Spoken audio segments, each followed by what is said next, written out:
I'm Wayne Pacelle, and this is A Humane Nation. And today I've got a very special guest, a wonderful friend of mine and also of animals, and of course of law enforcement throughout the country. To my left is John Thompson. This year, I think, was an incredible year for fighting animal cruelty. And the two things that really stick in my mind, one, South Dakota became the 50th state to adopt felony-level penalties for animal cruelty. And second, the FBI began to include animal cruelty crimes in its Uniform Crime Report. So what does that mean to you that this is included as part of the FBI thinking that animal cruelty crimes really do matter? Well, even before you see the data, just the fact that it's now listed on the crime report, and of course it's right at the top because it starts at A, alphabetical order, so you see animal abuse before you see murder and robbery and all the other evils that this world has to offer. It's an acknowledgement that animal cruelty is a serious matter for our society, and we at HSUS have been saying that for a long time, and our partnership with the National Sheriff's Association is something that we cherish because you guys are protecting communities, you're helping people, and you're helping animals. We see, of course, the linkage between animal cruelty and forms of human violence all the time. That's why we were so glad that you also led the effort to get the National Sheriff's Association to help pass a federal law to make it a crime to be a spectator in a dogfight or a cockfight. It's just come into light. The animal advocacy groups have been preaching this for years. 2 years ago, I wouldn't have been even thinking of these type of things. I think a couple of years ago when my daughter wrote that paper on the link between animal abuse and other crimes, and I read it and I just kept reading it, and I'm like, this can't be. Yeah. And then the more research I did, the more it made me understand that law enforcement really has to get this.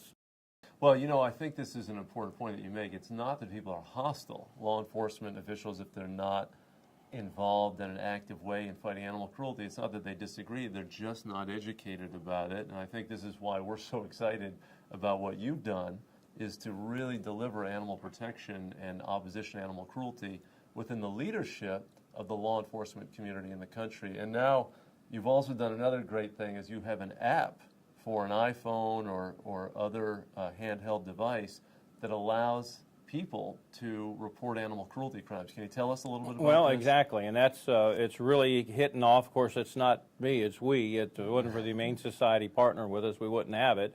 And we stood up the National Law Enforcement Center on Animal Abuse. It's is a really key part for getting law enforcement involved. But I remember the first weekend we launched that, we got a call in on the weekend, and I actually get a copy of everything, and it was a video of a pit bull in the windshield of a truck. And the person who sent it in from Ventura, California, was videotaping the dog panting and the license tag and the side of the truck.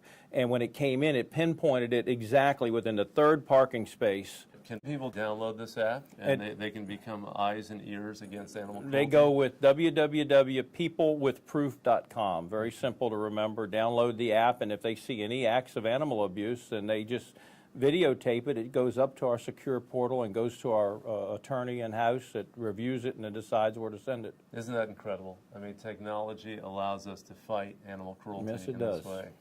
What's next? I mean, what can we do together to fight animal cruelty? I think probably just raising more awareness, isn't it?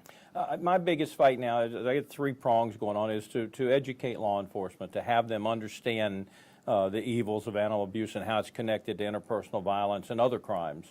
The second thing is officer-involved shooting of dogs. We have a really big dilemma with that and a problem.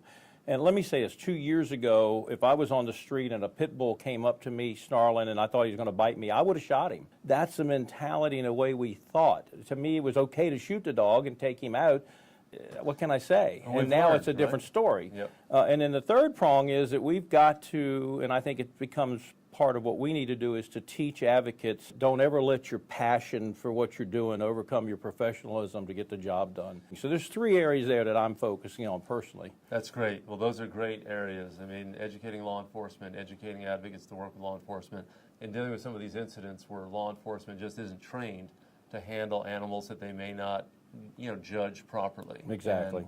And, we want to save lives, and we want to make our community safer. We want to help animals. We want to help people. And we are so grateful for the partnership. John Thompson, the Interim Executive Director of the National Sheriff's Association, a great friend to animals, and a convert, which we really love. That's fabulous. Thank you for everything, John.